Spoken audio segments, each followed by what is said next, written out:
well. We have lots of fun updates coming for everybody tonight.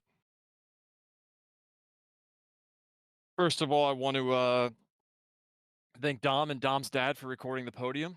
Appreciate that. Dom is traveling right now, so we have a fill in for that. So we'll have the recording up and posted for everybody if you do not make it this evening.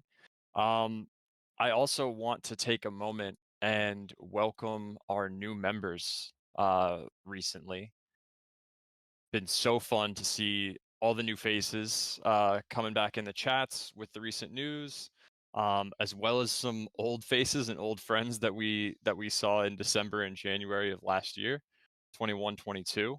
Always really fun to catch up with everybody. Um, Want to remind everyone, or let you know for the first time, that the best way to get involved with LinksDAO is to head to clubhouse.linksdao.io, our token gated members portal, create your profile, and view all of your member benefits, golf course play options, and member directory there. Lots of exciting new features coming to that platform as well. But that's the main hub for membership, that where you can take advantage of all of the awesome stuff LinksDAO has to offer. Just been awesome vibes in the chat this week. Wanted to also give an update. We had some team members on site in New York past couple of days working through some really fun stuff that's coming up. So stay tuned on that. I know we're working hard on golf course acquisition and member benefits, and we've got some really cool features coming that have been demanded by the community. So we're really excited about that. Additionally, if you are a member and you're in members chat, you saw today that we dropped 4 free tickets to the Arnold Palmer Invitational for members. Big shout out to the Arnold Palmer Foundation, Arnold and Whitney Palmer, for that. We are really excited about working with them, and more to come on that front. And we are also working with future PGA Tour events to have more ticketing options, more access for members, and stay tuned for those updates and details. I hope to see some of you out at a tour event this season. It's going to be a lot of fun. Additionally, on the topic of high profile, awesome golf, we have the signature event series. Many of you filled out a form to play at some of these awesome, including some top 100 courses up and down the East Coast and in Chicago. Those emails are going out this Saturday, and unclaimed rounds will be opened up to membership on Sunday. So be sure to check in to the Discord on Sunday. Sunday, we will be dropping the open spots to play those rounds at some really special courses. I'm pretty stoked about that, like Philly Cricket, Wissahickon, some other sweet courses coming up on that. Chris, do you want to talk about the Pro Shop winter sale that we have? Yeah, just a quick update for anyone who missed the announcement on Discord. So we do have a little bit of a winter sale going on in the Pro Shop. So all of the winter items, jackets, hoodies, and sweatshirts, pullovers, beanies, we have reduced prices on all of those. If you've been waiting to grab any of that, or didn't grab any of it the first time around when we dropped it, make sure to take a look at that. All at proshop.linksdao.io. And as always, you can apply your member discount on top of that. So some really awesome deals to be had.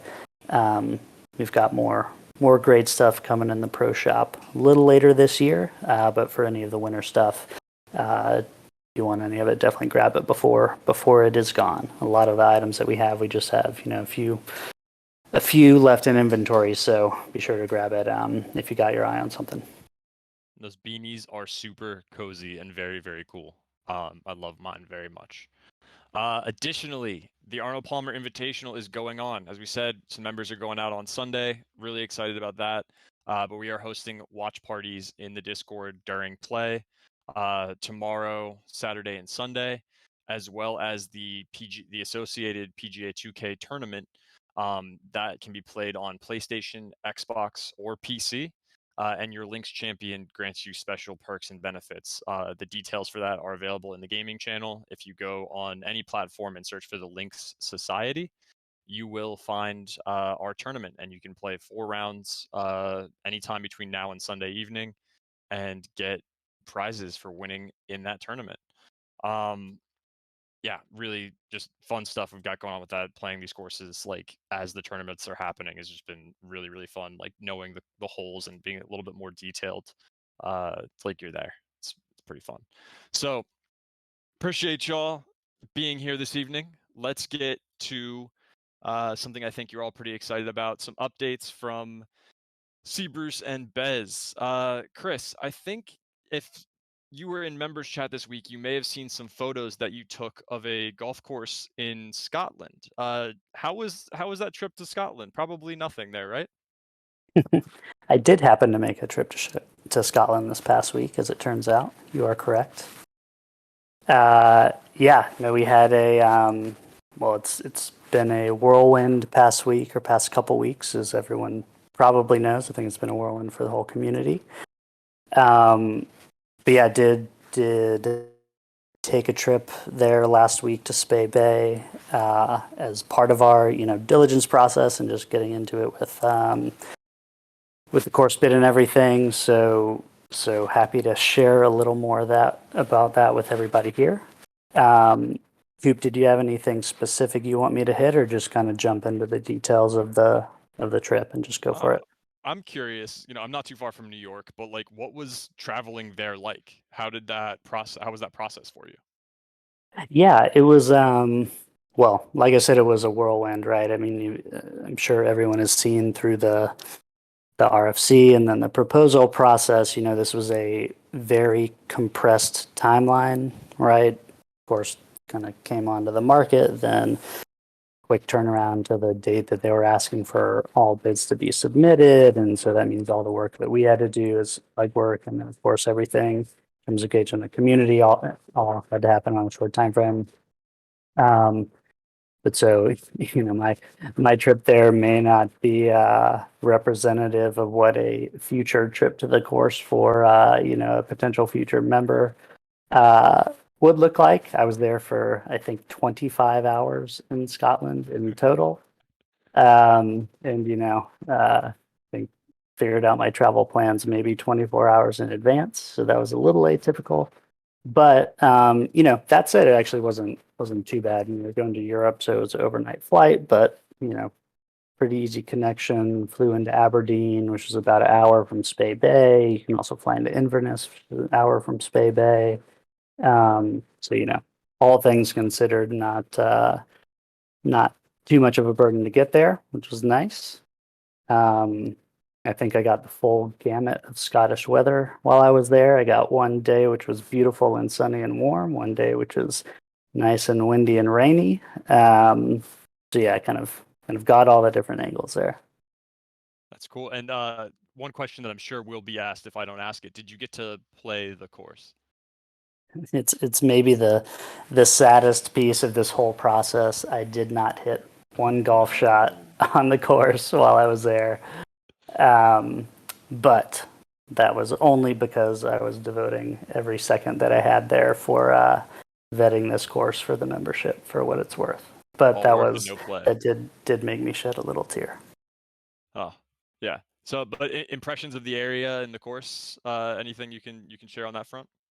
Yeah, I mean, I'm sure everyone in the chat's been sharing articles and pictures and Google Maps satellite images and everything. But yeah, happy to share a little bit of just kind of feel on the ground. So, I mean, it's on the north coast of Scotland, right? So it's pretty high up in terms of latitude. It's not too far from the airports, and Scotland isn't too big of a country, but it is pretty far up, and it's in a relatively rural part of the country. If you've ever been to Scotland or visit any of the Speyside distilleries or anything like that, it's right in that region, right? It's like, I think it's 25 minutes from Macallan and 30 minutes from Glenfiddich and others. But the city that Spey Bay is near, and then the coastline that is on is pretty rural. So I think I grabbed lunch in the town. I don't actually know how to pronounce it. super correctly with a Scottish accent, but Fochabers, however it's pronounced, is a small town, kind of a one main street type of situation with, a handful of shops and restaurants and hotels and things. Of course, is about 10 minutes from there. It's on the coast in, again, a relatively rural area, so mostly kind of farmland, parkland around the area. There's a number of just kind of a handful of residences kind of on the road in and near the actual course clubhouse. You probably saw there's like the Scottish Dolphin Center like right down the road from the clubhouse. It's actually, the coastline's known for dolphin watching there, interestingly enough. But yeah, so the area itself is very rural. The coastline, though, is beautiful. I mean, if you saw any of the pictures they posted or some of the others that people have seen, I mean, it really is incredible. Obviously, the site is lined along the coast. You're looking out at the North Sea. There's kind of some mountains in the distance. You've got dolphins jumping through the water, and it is, because it's so rural, it is just kind of very scenic landscape for sure. And yeah, so it was very exciting to see it in person. We got there on the day that it was the sunny day, not the rainy day, so you could really see kind of the incredible potential for it. Right, is something that could be really special in terms of just the scene, the golfing scene that could be there. So that was very cool. Sounds awesome. Sounds really, really cool. So I wanted to ask, and this is a question for you or Bez, what's the status update? What's going on? What can you share with us at this point? Yeah, I can take it, or Bez, you want to go on that one? Do you want to start, and then I can Yeah, sure. tag on? Yeah, and so ultimately, we don't have any news to break here. I would say, Jim shared some of this. I think it was yesterday, or I'm forgetting which day it was, but so we submitted our bid last Thursday, right? That's kind of how these processes work. They get the bids, they take some time to assess them and process them. We did hear that there was quite a bit of interest in the site, right? We know that there were other international bidders and so on. And we know of at least 6 other bids that were put in, right? So it was a very competitive process. But so kind of current status is very similar to what Jim has mentioned previously, in that we know that our offer is one of the top offers, and the sellers are intrigued by our offer. We know that a number of the competitive offers have been turned down, right? So, and we are not in that bucket, of course. So that's obviously a good sign. And we've kind of just through back channeling and knowing some other folks that are connected with some of the other folks that are bidding, that there are others that are not kind of had not made that hurdle. So yeah, we kind of continue on in the process. Things are overall looking very good, I would say, for us. We're in the phase where there's, as it happens in these processes, right? There's a lot of back and forth that goes on, right, as part of these processes, just both on the legal front and between brokers and everything else. And just by the international nature of this, some of those back and forth does take some time.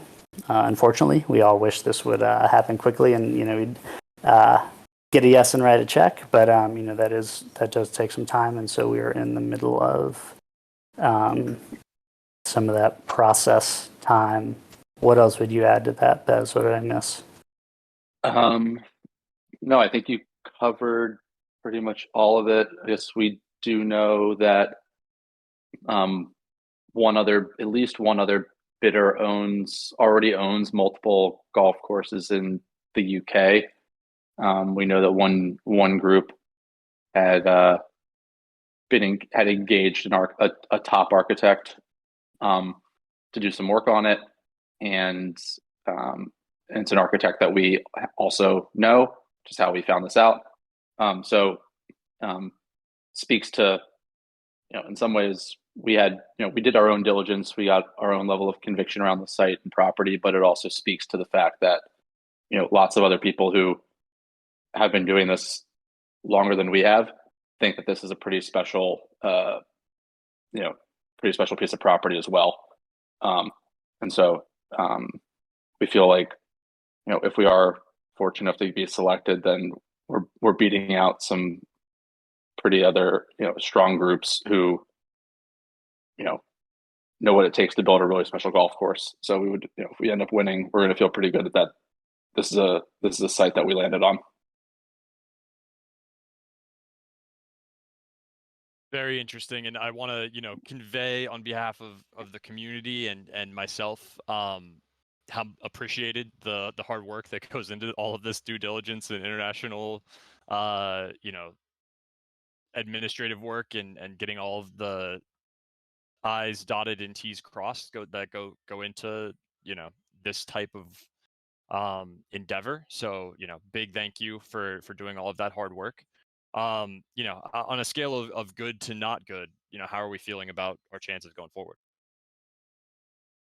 I mean, we definitely feel pretty good. Like Chris said, that we know that some groups have been sort of ejected, put it bluntly, from the process, but we also know that there were half a dozen bids, well over, sort of over asking.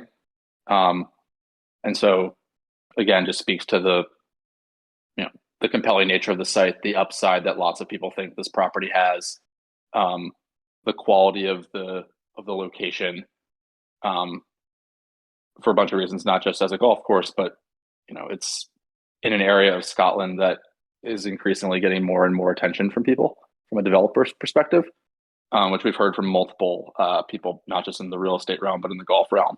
So I think we feel good. We would feel better if we knew that we were the only one, but I think we feel pretty good.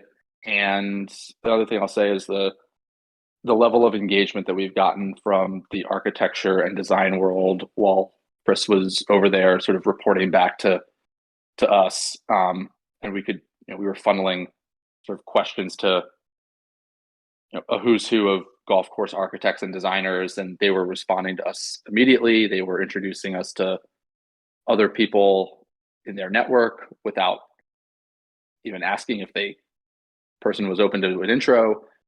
So I think it speaks to where the level of respect that Links has in sort of the broader golf world already, and people's excitement about this property, and then potentially obviously wanting to be involved if we end up winning it, wanting to be involved with renovating or redesigning it in some way.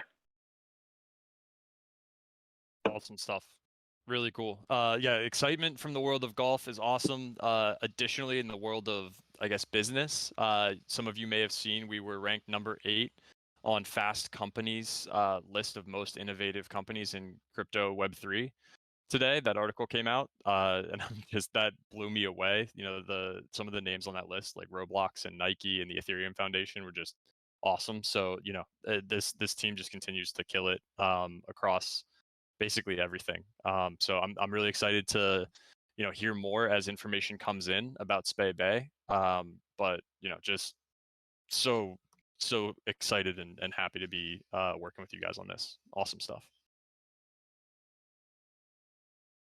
Thanks, Scoop. Yeah, I guess I mean, we're happy to. I don't know if there's questions or how we're handling things, but yeah, if anybody has any questions, raise your hand and we can get people up here on stage. I had a couple questions throughout the week, I think, on what did I actually do over there, while visiting. So I'm happy to share a little bit on that. And yeah, people, feel free to jump up with any questions you have while we're going through that. Or maybe, Caddyshack, do you have a question you want to jump in?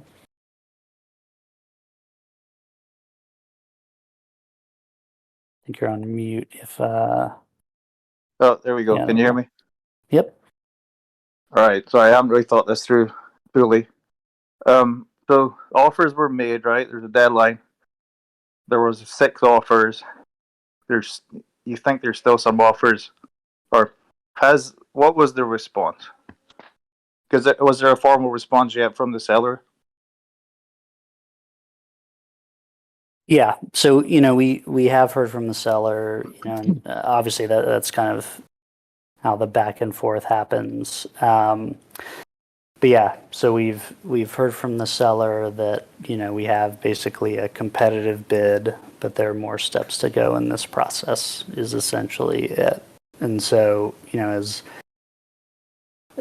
like, in kind of any real estate transaction, right? There's the price is part of it, but then there's also any number of things, or kind of assessing your ability to close quickly, any contingencies you have, what your vision is for the site, or does the seller have any other considerations, and so on and so forth.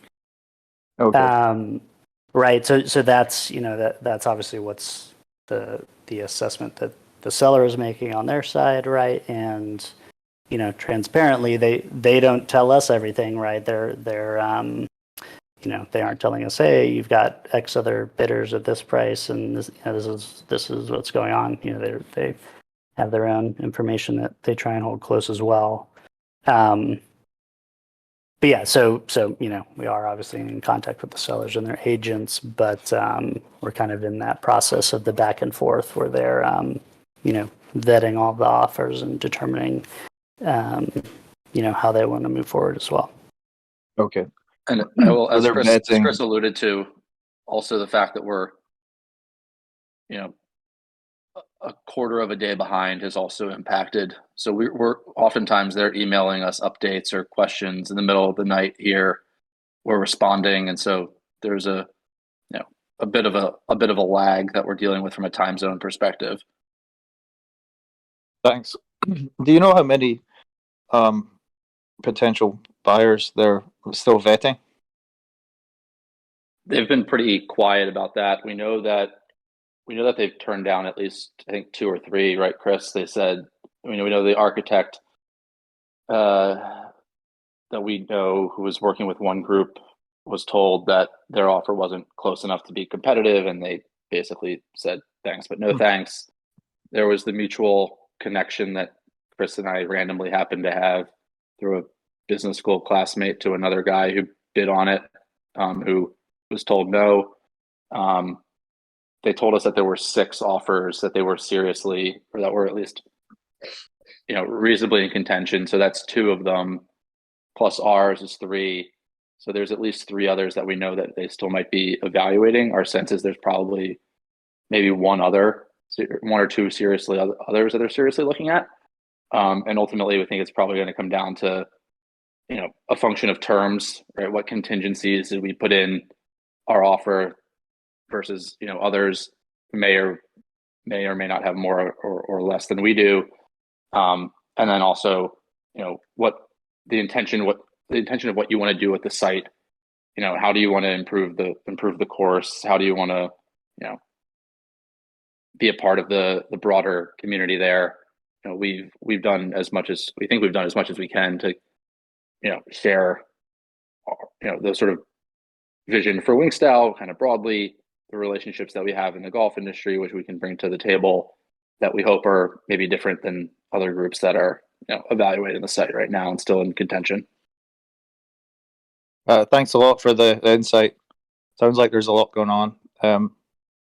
One more question, and I'll step down. If we get like a verbal yes, is that when you'll tell the community, or are you going to wait till there's the signed contract? I think we'll probably feel comfortable telling the community when there's a verbal yes, and we feel like the offer has been formally accepted, and it's clear that there's, a de minimis percentage chance that the transaction doesn't close. But that being said, yes, we would be trusting the community here to recognize that if the offer's been accepted and we're in the midst of a final sort of confirmatory diligence period, and for some reason that the transaction does not close, that the community is understanding that stuff happens. Yep. And so I guess be recognizing, would the community rather wait X amount of time for it to be official and formally closed, or would they rather get super excited and know early, but the 0.001% chance that it doesn't actually materialize? Thanks a lot, guys. You're awesome. I don't know how to stand down, but I'll mute myself. Thanks for coming up, man. I think Tungsten was next. What's up? Yeah, what's going on, gents, guys? I love following the action. Bez, a couple things that you mentioned, I was wondering if you could expand a bit more on. There's a lot of details I understand you guys can't go into, but could you share a bit more about some of your conversations with the architects and the potential for the property, and maybe a couple notes about like what we could be considering doing there? I know you mentioned that we had to submit some ideas about that and how we'd integrate into the actual Spay Bay community, but can you share much about what you see and the architects see as like the potential of this course, just to kind of color in the details for us a bit? Yeah, I mean, I think the location in and of itself, people are really excited about. Right, there aren't that many Links courses in the world to begin with, and it's very unlikely that any more Scottish Links courses get built from scratch ever again, just because of the limited amount of land and the amount of environmental restrictions that are now in place. So the opportunity to work on something that, it's not a blank slate, right? But there's, really good bones and lots of upside, and the ability to sort of do something pretty interesting and creative is a very rare opportunity these days when it comes to a true Scottish Links course. And so I think that's what's gotten a lot of these firms really excited about it. The location itself, there's some interesting courses being renovated and redesigned right now, not too far. There's a Doak course, a Gil Hance course, and Core and Crenshaw potentially are getting approval for a course called Cool Links, which is, all of these are sort of generally in this area. So like there's a lot of really good golf, not to mention Nairn and Cruden Bay and Brora and Dornick all are within an hour to 2 hour drive of this place. So you can build a pretty interesting trip around Spay as one of your stops. And so, we like it for that reason, but also architects do as well. And then there's a fair amount of like quirk to this course. There's a couple really kind of funky par threes. There's at least a couple drivable par fours. So like as a I'll call like sort of jumping off point, there's a lot of cool stuff that an architect could work on and really sort of like elevate. And I think what else? I can add a couple, Bez. Just I think one is, I think we it is had like 8. Sorry, can you hear me? Yeah, I could. Sorry, I think we were talking over each other for a sec. Okay. You keep going. Yeah, I would say, well, Chris was over there. I think we talked to like 8 different architects. Had multiple calls with many of them. Chris joined, I think, from like, you were returning like a car, like you were like I think maybe like a rental car, like returned for one of our calls. And so feel like we got all of our sort of diligence questions answered, and the level of reception that we got from virtually everyone was very good. And now we're in the process of scheduling, I think, like 5 or 6 additional calls to get more insight from people, as we want to continue to stay engaged. If we do end up getting selected, we want to be able to hit the ground running with getting more feedback from groups. So yeah, I'll shut up now. I was just going to add a couple other things, Bez, that one piece that I think is interesting, for us, but also just for architects in general, I'm sure, is that it is a decent amount of land. So, the course is kind of laid out on this narrow strip right by the sea, but then there's a good amount of property that is a part of the property that would be acquired, but it's not actually part of the golf course today. It's just covered in gorse, right? So it gives whoever the purchaser is a lot of optionality there, right? In terms of either adding holes or on the course, short course. You can think of a lot of different possibilities there, which is super interesting. And then the other I'd mention, I've seen this just pop up in various articles as we were researching, is various golf architecture forums and otherwise, is just the ground is it's really great pure linksland ground, right? Like I think I've seen Spebe called out specifically for like its micro contouring and just how you can play a true links game on the ground there, and now it's kind of unique in that regard even.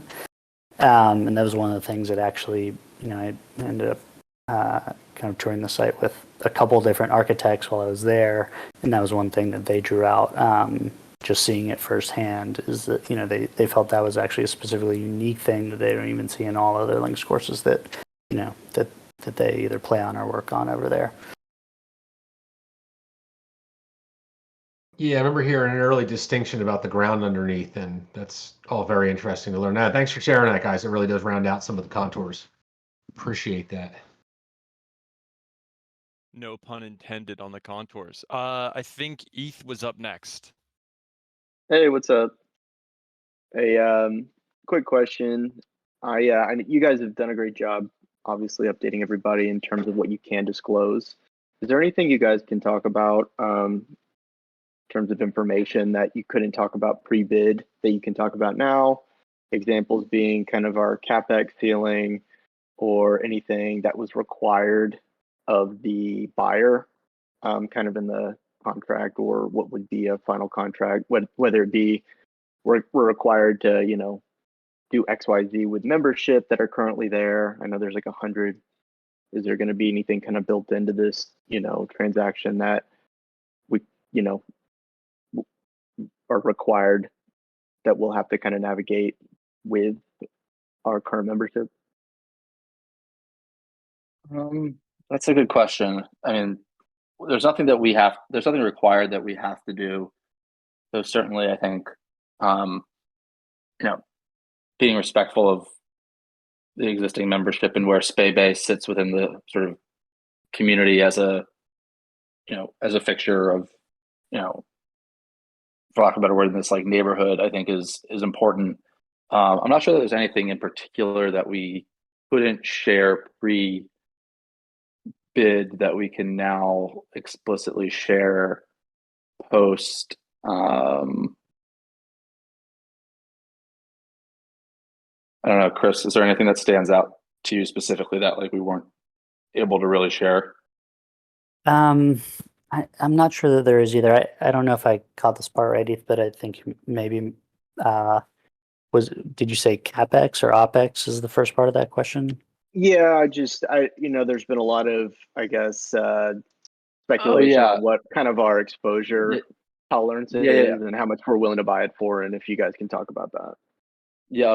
I guess the one thing that it's less that we couldn't share it post bid, it's more just that like it came up in conversations with architects, which is that there's a belief, and I just came out in like diligence, but like basically there's a belief that like just substantially improved maintenance would significantly elevate this course from where it stands right now, even before you start to move like an ounce of dirt and push move tee boxes or lengthen things or what have you.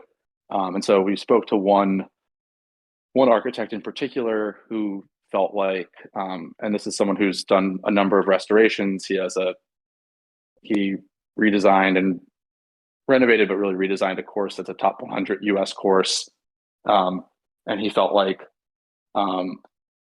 looking at what we could share about the property, he felt like just restoring some of the green edges, improving mowing lines and really sharpening them, some light edge work around bunkers, maybe a couple other small tweaks, which really amount to just like better maintenance, would substantially elevate the property.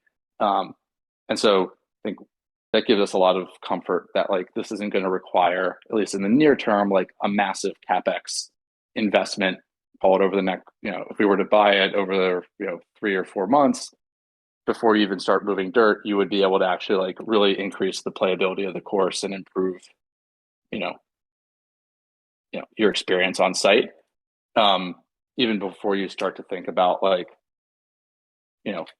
moving tees and lengthening the course, or changing green complexes. One of the people that is a member of Links who went and looked at the site before Chris went over there thought that there was an opportunity to actually elevate a handful of different tee boxes to really give you a great view of the water, and just change sort of your perspective off the tee, which I think is a pretty interesting tweak you can make that doesn't even change the routing at all, but just improves your experience, from a playability perspective. So I think our view is probably that it might not require like a crazy amount of investment to even just make it like multiples better. And then if you want to, start to like, take it up even a further notch, then you can start to, move dirt around, but that would require like permitting approvals and would take a little bit more time. I appreciate the examples. Lastly, and I'll step down, are you able to share estimated figures around my Siri? Estimated figures around the bid and what renovations? I understand that we're trying to be discreet, but I don't know if we're able to talk figures or general figures now that basically the time has passed to keep things, super discreet. Just the fact that it's an active process still. I don't think we will share any of that. We've been through this enough to know that there are LinksDAO members everywhere. That could include other organizations that are bidding on this course even. So we'll probably keep that close to the vest for the time being, at least. That's fair. Just thought I'd ask. As just far to as say that I did. As far as the capex thing,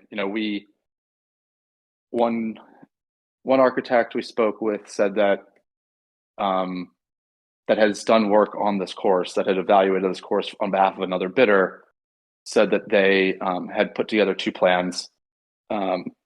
One sort of like lower end plan that would, I won't put an exact number on it, but it was not a crazy number, that would really lean into the fact that this is like a quirky, wild, old school Links course.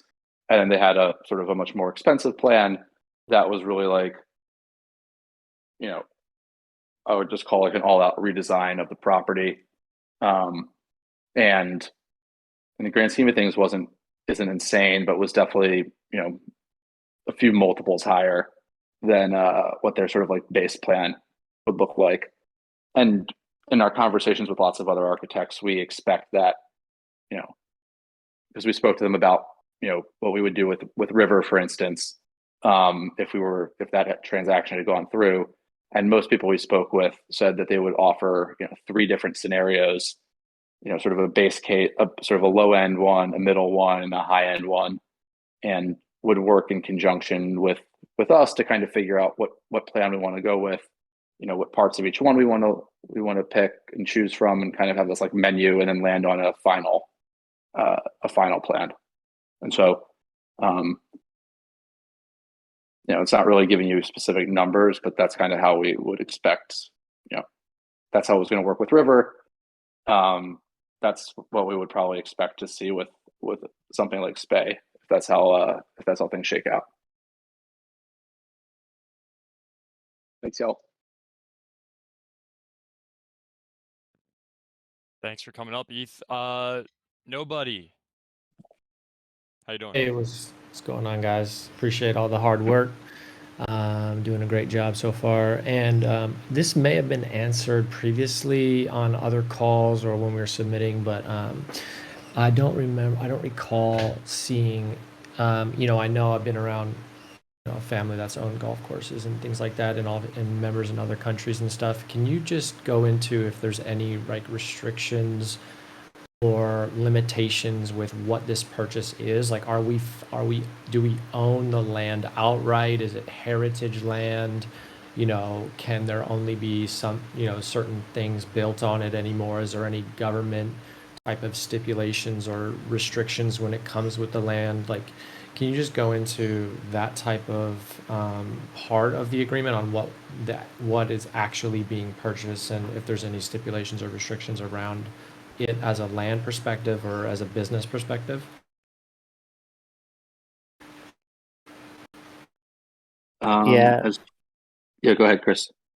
Yeah, I was going to say, we can share a little bit on that. And I mean, that does end up being a big part of the diligence process, actually, is, determining what kind of applicable regulations or zoning or whatever apply to the site. But yeah, so, it would be for an outright purchase of the property, of the land. It is on the beach. There's a lot of, as you would imagine, a lot of local planning regulations, as they call them, and environmental regulations.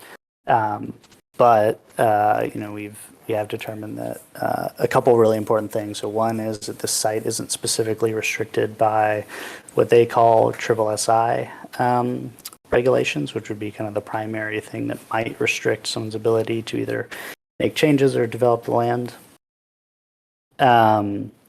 And then the other is we'd have a high confidence that if we wanted to, two things, if we wanted to either do changes to the golf course itself, and or if we want to add any other kind of structural elements like lodging, changes to the clubhouse, or additions that, include things like buildings, that, we have a high confidence that we would be able to do that as well. So, those are kind of the primary things we look at during the diligence process. So from that perspective, it actually is pretty unencumbered, right? And saying that relative to the 100 other courses we've looked at in the U.S. thus far, many of them that is not the case, right? And that severely restricts what you might do if you did purchase it. In this case, we really do. It's our belief that we'd be able to do really everything we want to in terms of making the course great, making it a great experience for us. Great, that's awesome to hear. The follow-up with that would be, and I'm sure this would come down to some kind of vote or community discussion and things like that, but has it been determined that expanding beyond the 12 holes is that sort of something that has There's 12 holes. There's 12 holes on the water. It's 18 holes. It's an 18-hole golf course. Okay, got it. That answers that question. Yeah, okay, so yeah, there's 6 holes that do not technically touch the coast. Like many links courses, it kind of goes out and back. Right. So that the in and out, is the 12 of the beachfront. Yeah. Gotcha. Okay, thank you so much, guys. Appreciate it. Yep. It's a funny nuance that happened with that happened draft. Another chat too. Yeah. It's an 18-hole golf course, guys. That we missed that when we said there's 12 holes along the water. There are 6 other holes that are on the water. Yeah, that's an important factor. It's a full golf course. We're really excited about that. This was covered in the chats, but for those of you listening at home on YouTube afterwards, I did want to just throw this out there. How's the U.S. course process coming along? What's the latest on that? I know a lot of people are really excited about Spey Bay, but U.S. golf courses, as we've said over and over again, are a primary objective of the organization, of the course scouting committee and team. What's the latest on that? Wait, I thought we were done if we get this one. Not quite. Not quite. Yeah, we actually, Chris, Jim, and I are going to be visiting a course next Wednesday, the day, in the southeast region of the United States. And there's, continues to be probably probably 8 to 10 under very serious diligence. This one is a leading candidate for a bunch of reasons. It's a good location. It's very near an airport. It's a championship level golf course. It's, I think, over 7,000 yards from the tips. It's a course that commands north of $100 plus greens fees during the spring and summer. I guess early fall, and I would call it not quite turnkey, but definitely beyond just having good bones. So it's eminently playable now, but we would certainly look to invest in making some improvements and bring on, an architect or designer to do some work on it. So I'd say it's a very strong candidate, and hopefully, when we get there, our suspicions are confirmed. Love that. Awesome stuff, guys. Sweet. Well, I want to say thank you to everybody who came up and asked a question, or chimed in the chats. Thank you so much, guys, for all the hard work you're doing here, and I'm sure early mornings communicating with Scotland to bring us more information on this. And we'll stay tuned. And yeah, appreciate all of that. Absolutely, anytime. Hopefully we'll have some even better news to share pretty soon. Keep your fingers crossed, folks. That's it for Community Thursday. Appreciate everybody for participating in Quiz House and showing up here tonight. We will see you same time next week. And remember to tune in to the chats this weekend for the Arnold Palmer Invitational, the Signature Event Series updates, and more.